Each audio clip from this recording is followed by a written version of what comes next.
So yeah, this is stressful, but I'm slowly getting better at this. It's actually, I'm really excited about this because I think that there are a lot of veterans out there that are trying to be self-reliant, but at the same time they really need some help, and they're afraid to ask for it, or they don't know who to ask for help with. So my goal as an individual is to try and find a way to direct traffic, really, and point people in the right direction, because there are so many wonderful resources out there for us. So yeah, I wanted to share some personal things myself. But there's an interesting fact that maybe some people don't realize is even though overall population in the U.S., there's about 1% are veterans, in New Hampshire it's 10%. So we really do have a much larger population, which warrants the fact that we have so many wonderful support out there and so many great groups to help us out. So yeah, you guys might think, she looks really young to be in the service for 18 years. I joined when I was 17. I was actually a junior in high school, and I was a split up, which is basically you go to basic training the summer before your senior year, which even started me off a little screwed up because I come back from basic and I'm like, I don't want to be in high school anymore. So that in itself, you learn so much in the service that it really makes you grow. It forces you to become more than what you ever thought you could be. At least it did for me. So I've had some amazing and just wonderful experiences in the service, but one of the most rewarding ones I had was when I was in Afghanistan in 2010. I was part of an agricultural development team. And even though I was a subject matter expert for pest management, I wasn't so big at just throwing pesticides at everything. I felt like that was really the most dangerous thing you could do. A lot of the pesticides that the Afghans got were from Pakistan or Iran, and they weren't like FDA approved. Nobody was monitoring what was in these things, and some of it was just generic stuff that nobody had any idea what was in it.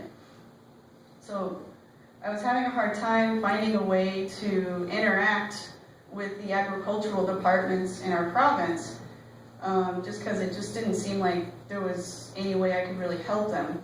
And my section leader, who was a major in the Air Force, also worked at Nebraska University, and he said, well, I would really like to see you interact more with the females, which is something I always wanted to do. And he said, I want to see what you can do. Show me what you can do. And I was like, all right, no problem. So started looking for ways that we could work with the women in Afghanistan, how we could help them out. Because our goal was to basically help them stimulate their economy and rebuild their economy. And our focus was really education. It wasn't throwing money and enabling people. It was more of a teach them how to fish. So we ran into a village that was very close to us, where the men in the village actually asked us if we could help the widows and some of the women whose husbands were disabled from the war, couldn't work anymore, if we could help them find work or help them get more involved so that the community wasn't trying so hard to help those individual families, which a lot of these women had like 8+ kids. So it was really difficult. So we pulled together all the resources we could find in the area, because we didn't individually want to be the ones training, we just wanted to be advisors. We were trying to get Afghans to train Afghans and point them in all the directions of the resources they had available to them. Again, not pulling out outside resources, because when we left, we wanted them to be able to maintain these programs. So we found a couple of professors out of Kabul University that were more than willing to help us. One of them was a horticulture specialist, and pretty much we were able to develop several programs on this, what was called we called it the Women's Compound. And they had a garden where they grew just about everything from dates to watermelons. And then we also developed a greenhouse and a net house, and then started growing crops outside of the area. Things like saffron, which, if you didn't know, the crop is equivalent to the prices of opium. So it was a great transition to try and weed out the opium and get more valuable crops and products out there to encourage growth that was legal. So in this process, when we started pulling women into these programs, everyone was so concerned that they weren't going to feel comfortable. And my goal was to respect their culture and help them feel like they were in a place where they weren't going to get hurt and they weren't going to be mistreated when they left.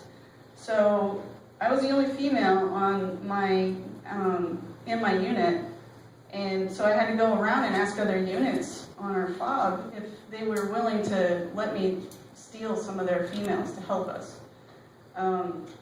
Because at the time we didn't have what we call female engagement teams, which we really need and now we're working on. But so I got all these women together, and it was all volunteer, and it was, if they didn't have to work, then they could come help me. So there was a lot of coordination between commanders. And it worked. We went out, we got more than 50 women to start with, and we started training them. And my concern was having the same 100% accountability, everybody showing up all the time. That was not a problem. Every day, they were all there, sometimes an hour early, just eager and excited because they had this opportunity. When they first showed up, they were like, oh, we've had stuff like this before, and they promised they'd pay us, but then they pay the men, and the men never give us the money. So I promised them that we would stand there and watch the money go right into their hands, so that they knew that they were going to be taken care of. We also made sure that they got paid the same amount as the men did, which was huge over there, because 60% of the women that work in Afghanistan don't get paid. They don't get paid at all. So when we first started out, they were all negative and not sure, and they're surviving day to day, so they're not thinking about a future. And by the time we left, they were like so excited and talking about basically sending their daughters to school and making sure that they finish school, and realizing that they could actually do something and get involved in their community. And they earned a lot of respect from the men in their villages. And I can't tell you how that was more rewarding to me than actually what we had accomplished in itself, the fact that we were able to get women together and do what we did. It was the fact that they had hope when we left. So my goal is to try and find something that rewarding here, which is like, it seems really hard to do because it's a totally different environment. And it's not, I'm not dealing with all the adversities I had over there. I'm not worried about rockets flying over my head or, you know, just all sorts of other crazy wild things happening that you just don't have here.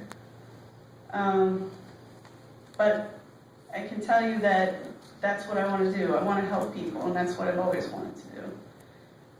It's hard to take that out of a soldier once they get it into their system. So as I transition into my next part of what I want to say is, now I'm in my next chapter of my life, and this is my new journey. But the transition from the service to here was really rough. When I came back from Afghanistan, I got really sick, and they didn't really know what was wrong with me. It took about 6 months for them to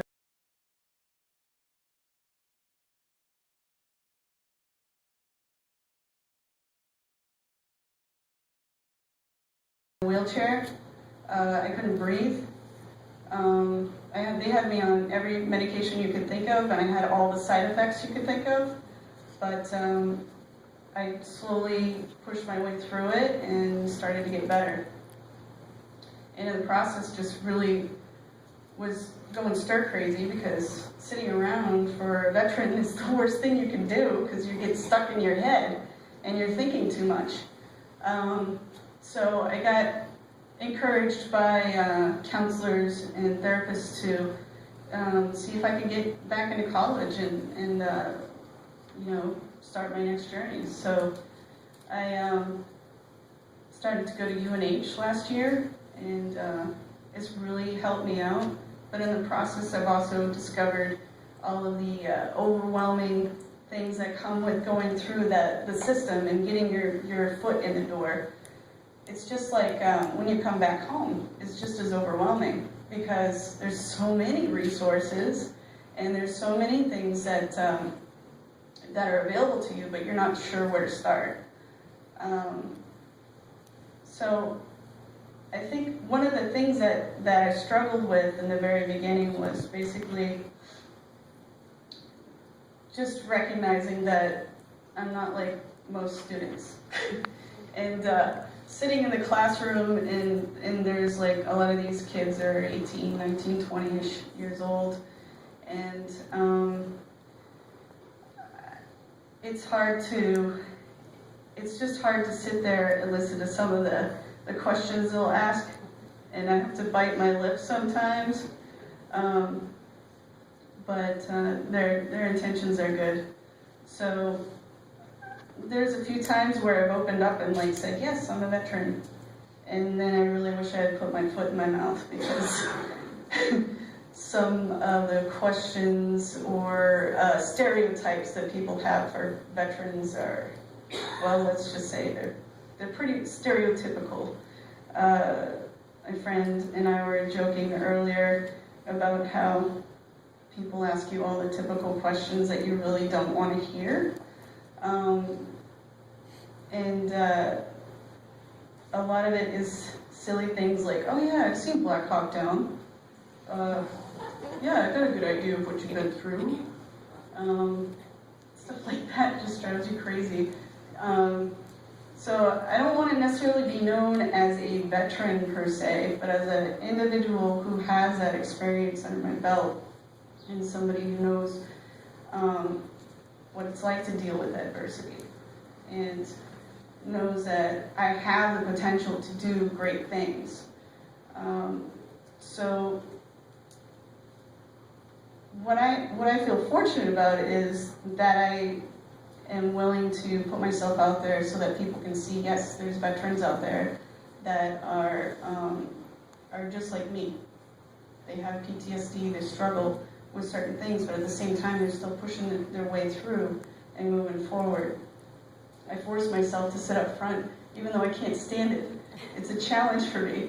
When I go to classroom, I sit in the front because I'm afraid I'm not going to be able to focus, because I'm so worried about noises or something behind me. But I make myself sit up front so that I have to focus on the teacher and try and tune all that stuff out. Not everybody's able to do that. Everyone's got their own capabilities. I've seen a lot of veterans sit in the back, and that's okay. But for me, that's what I need to do. So, what I would like to see, and I have been seeing this with a lot of the schools in New Hampshire, is that people are acknowledging the fact that veterans are a special kind of breed of student, and we can bring a lot to the table.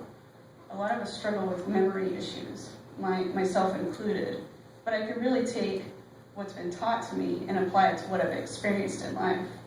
And so tests are a struggle, but I can apply things, and that's not an issue for me.